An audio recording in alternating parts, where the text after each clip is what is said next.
It's another hot day, so I came to cool down in the river. I hope it's not too buggy.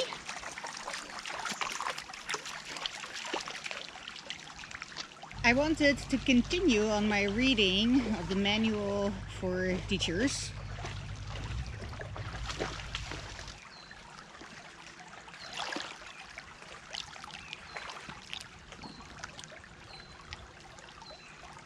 Development of trust. First, they must go through what might be called a period of undoing. This need not be painful, but as usually is so experienced, it seems as if things are being taken away, and it is rarely understood initially that their lack of value is merely being recognized.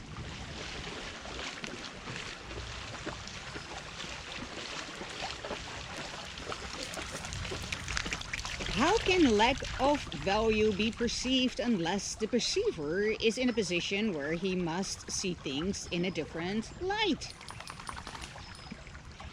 He is not yet at a point at which he can make the shift entirely internally, and so the plan will sometimes call for changes in what seem to be the external circumstances. These changes are always helpful. When the teacher of God has learned that much, he goes on to the second stage. Next, the teacher of God must go through a period of sorting out. This is always somewhat difficult because, having learned that the changes in his life are always helpful, he must now decide all things on the basis of whether they increase the helpfulness or hamper it. He will find that many, if not most, of the things he valued before will merely hinder his ability to transfer what he has learned to new situations as they arise. Because he has valued what is really valueless, he will not generalize the lesson for fear of loss and sacrifice. It takes great learning to understand that all things, events, encounters, and circumstances are helpful. It is only to the extent to which they are helpful that any degree of reality should be accorded them in this world of illusion. The word value can apply to nothing else. The third stage through which the teacher of God must go can be called a period of relinquishment. If this is interpreted as giving up the desirable, it will engender enormous conflict. Few teachers of God escape this distress entirely. There is, however, no point in sorting out the valuable from the valueless unless the next obvious step is taken. Therefore, the period of overlap is apt to be one in which the teacher of God feels called upon to sacrifice his own best interest on behalf of truth. He has not realized as yet how wholly impossible such a demand would be. He can learn this only as he actually does give up the valueless.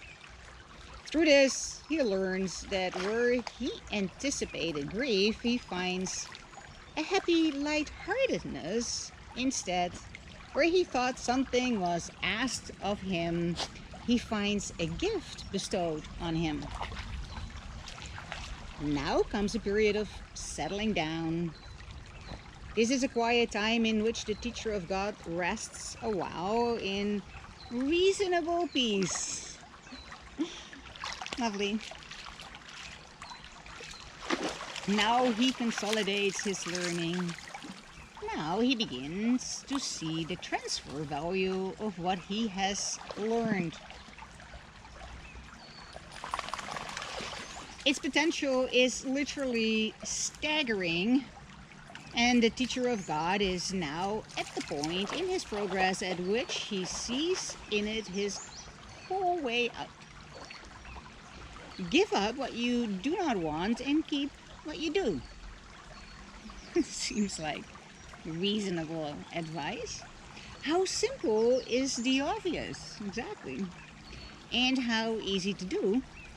The teacher of God needs this period of respite. He has not yet come as far as he thinks. Yet when he is ready to go on, he goes with mighty companions beside him.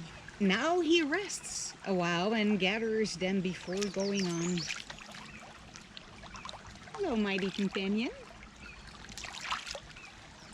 He will not go on from here alone. The next stage is indeed a period of unsettling. I thought we just settled in. Now must the teacher of God understand that he did not really know what was valuable and what was valueless. All that he really learned so far was that he did not want the valueless and that he did want the valuable. Yet his own sorting out was meaningless in the teaching him the difference. The idea of sacrifice, so central to his own thought system, had made it impossible for him to judge. He thought he learned willingness, but now he sees that he does not know what the willingness is for. And now he must attain a state that may remain impossible to reach for a while. For long. Shit. And now he must attain a state that may remain impossible to reach for a long, long time. He must learn to lay all judgment aside and ask only what he really wants in every circumstance. Were not each step in this direction so heavily reinforced, it would be hard indeed.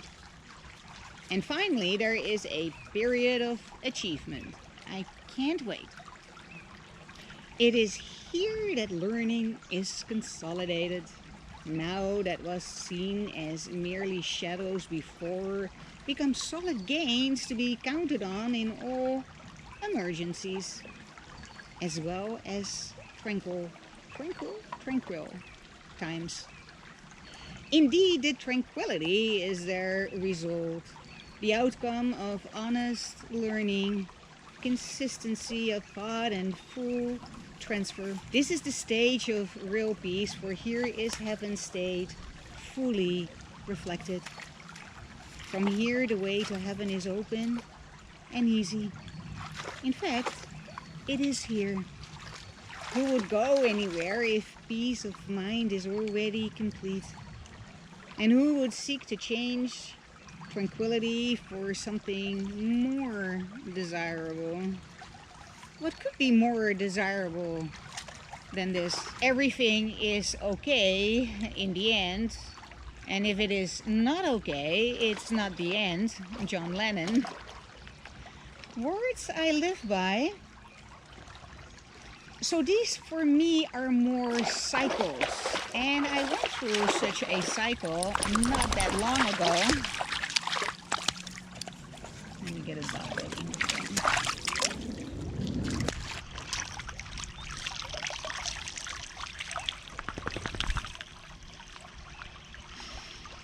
I went through many of these cycles myself throughout my life, and even recently, I would say I'm sort of in the middle of one. Perhaps at the sorting out phase. Obviously, especially the unsettling phases can be unsettling, otherwise they wouldn't be called unsettling. What does make it infinitely easier is that I have gone through many of these cycles before, and they only ever led to ever greener pasture, deeper understanding, growth, and a new and improved experience. And because of first-hand knowledge of the process and having experienced many miracles before, I can trust the process. That is how trust is developed, by going through some stuff and staying true to your learning and your teaching, and then finding yourself eventually at a very different place, and always a better place for everyone, not just for me personally, but being able to create a better experience for everyone.